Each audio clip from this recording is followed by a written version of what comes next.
Sí, señor decano, yo quiero presentar sobre la tabla su proyecto. Está asociado al punto 8.2 del orden del día. El proyecto 8.2 se refiere a los acontecimientos sucedidos en la primera reunión de la paritaria salarial. Es el primer encuentro que se realiza y bueno, nada, se expresa acerca de la situación acontecida y si algunos delegados pudieron entrar o no pudieron entrar, etc. Quiero presentar un proyecto alternativo, que lo voy a la Secretaría para que lo lea. Esencialmente, el proyecto se centra en lo que me parece que tiene que ser la preocupación de este Consejo, que es la reconstitución del salario y el éxito de la paritaria, o que la paritaria permita la reconstitución del salario. Y mi punto de vista es que las distintas estrategias de los gremios y las estrategias de negociación, uno puede tener su opinión al respecto, pero exceden sobre lo que debiera manifestar en el Consejo. Así que esa es la fundamentación del proyecto, lo presento. El proyecto dice así: visto la convocatoria de la paritaria salarial entre los representantes de distintos gremios docentes y las autoridades de la Secretaría de Políticas Universitarias del Ministerio de Educación de la Nación, junto a representantes del Consejo Interuniversitario Nacional, considerando que los salarios de los docentes universitarios experimentaron una considerable mejora a partir del año 2004 y que esta mejora resulta imprescindible para que la universidad pública pueda cumplir con su misión. En los últimos años los aumentos salariales han sido inferiores al aumento del costo de vida, lo cual ha resultado en un deterioro del salario real. En uso de sus atribuciones, el Consejo Directivo resuelve, artículo 1, solicitar a las autoridades de la Secretaría de Políticas Universitarias del Ministerio de Educación y a los representantes del Consejo Interuniversitario Nacional a un incremento salarial para los docentes universitarios que contemple el aumento del costo de vida ocurrido desde el último aumento salarial. B, la implementación de un programa de jerarquización salarial. Artículo 2, de forma. Bien, un par de cuestiones sobre lo que acá se ha expresado. En primer lugar, respecto a un proyecto que recién presentaba el consejero Baraldo, entiendo que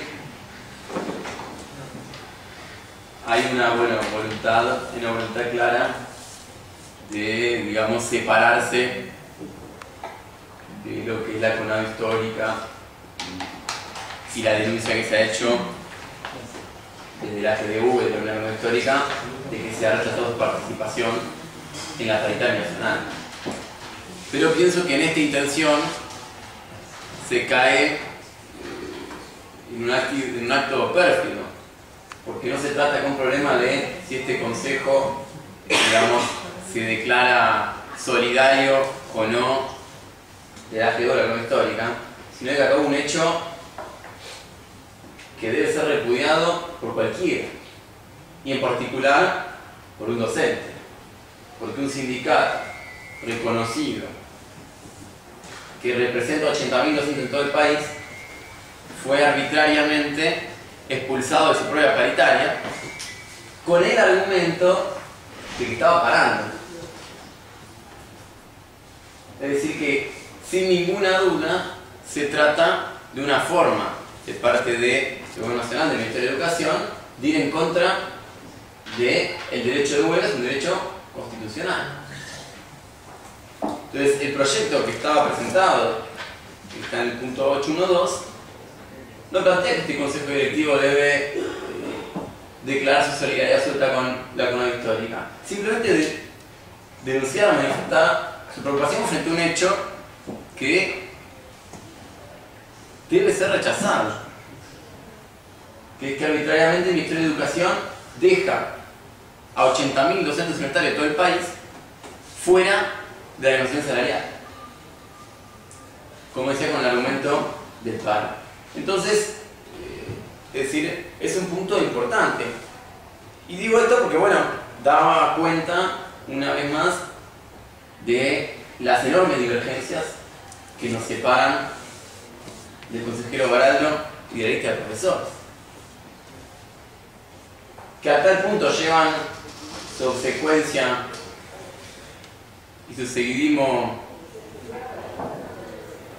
al gobierno nacional, que no pueden denunciar un hecho de esta envergadura, cuando son los propios docentes universitarios los afectados por esta situación.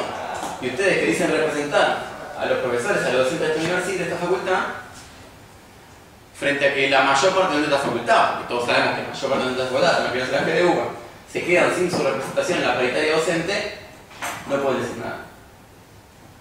Entonces, da cuenta de a dónde nos lleva, digamos, el proceso de sometimiento al gobierno y de no denunciar estas cuestiones.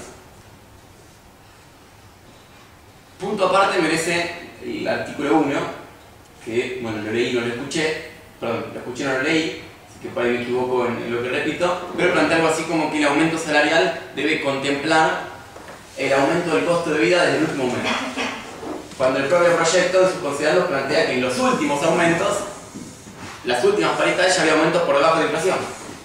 Por lo tanto, si el aumento que tiene que haber ahora solo contempla lo que se perdió de la última paritaria hasta ahora, va a ser naturalmente un aumento insuficiente. Porque hay que reponer no la última paritaria, sino las últimas 5, 6, 7, no sé. Entonces, quería marcar esa divergencia importante con el proyecto que estaba hablando. Más vale que estamos de acuerdo que se incorpore al orden del día extracte, porque no somos vetadores del proyecto. El otro punto, bueno, relaciona el proyecto que presentamos, el 8.2. Nosotros ese proyecto habíamos traído algo escrito la vez pasada, que la idea era incorporarlo al proyecto que se discutía por la situación presupuestaria. Bueno, eso no hubo un acuerdo y por eso se ingresó aparte por comisión. Ese proyecto, lo central obviamente es la situación salarial, ¿sí? Y que es necesario una recomposición del salario de los docentes. Ahora bien, lo que ocurrió entre la sesión última del Consejo y la comisión donde se presentó el proyecto es que, bueno, que fue el 15 de abril, fue la primera reunión de la mesa de negociación salarial y ocurrió, bueno, lo que todos un poco conocen y acá lo nombraba previamente, que fue la primera reunión, que a la CONADO histórica no se la deja ingresar a su paritaria, y una de las cosas que se alegan es que no se deja ingresar porque estaba de paro, algo que es totalmente ilegal porque no estaba declarada una conciliación obligatoria y nada por el estilo. Con lo cual incorporamos el proyecto, que repito, lo principal es el reclamo salarial, esta situación, porque nos parece que no se puede dejar pasar, sea CONADO histórica, sea CONADO, sea cualquiera de los premios, no se puede dejar pasar que el Ministerio deje afuera a una de las centrales que representa a un gran número de docentes, deja fuera de la paritaria docente. Eso es algo que para mí, como consejo de esta facultad, la Facultad de Exactas, donde bueno, somos muchos docentes, muchos de ellos votan las acciones de la gremial docente de la GDUA, las Exactas. Creo que es una situación que, al margen de cada uno, por qué gremio se siente o no se siente representado, no se puede mirar para otro lado, digamos. Es algo totalmente ilegal que ha sucedido. Y por eso incorporamos ese punto y nos parece que tiene que este consejo directivo decir algo al respecto. Obviamente vamos a estar a favor que se incorpore un proyecto alternativo, por más que tengamos transferencia. Eso. Gracias. No, quería comentar brevemente sobre el proyecto que trae el vicedecano sobre la lucha de los docentes por la recomposición salarial. En principio, me parece bien lo del proyecto que plantea, me parece positivo que haya por lo menos un piso de que estamos de acuerdo con que es necesaria una recomposición salarial para los docentes de la universidad. Ahora, yo no necesariamente lo plantearía eso como un proyecto alternativo, sino que pensemos, y es lo que voy a proponer cuando se trate el punto, de conformarnos en comisión y poder llegar a un acuerdo en los diferentes puntos. Hay cosas que tal vez no estamos de acuerdo. Yo en particular, nosotros firmamos el proyecto que se trajo desde la minoría de graduados, porque nos parecen importantes en ambos puntos, digamos, tanto que la facultad pueda ir a reclamo de la recomposición salarial para los centros universitarios, y tanto también que exprese preocupación ante el hecho de que no hayan dejado que uno de los gremios participe de esa negociación, pero creo que hay ciertos puntos en los cuales podemos llegar a un acuerdo que tienen que ver con la necesidad de una recomposición salarial, y a partir de eso, tal vez votar en general lo que estemos de acuerdo y proponer en particular las diferentes modificaciones. Eso lo discutiremos en el punto 8.2. Gracias.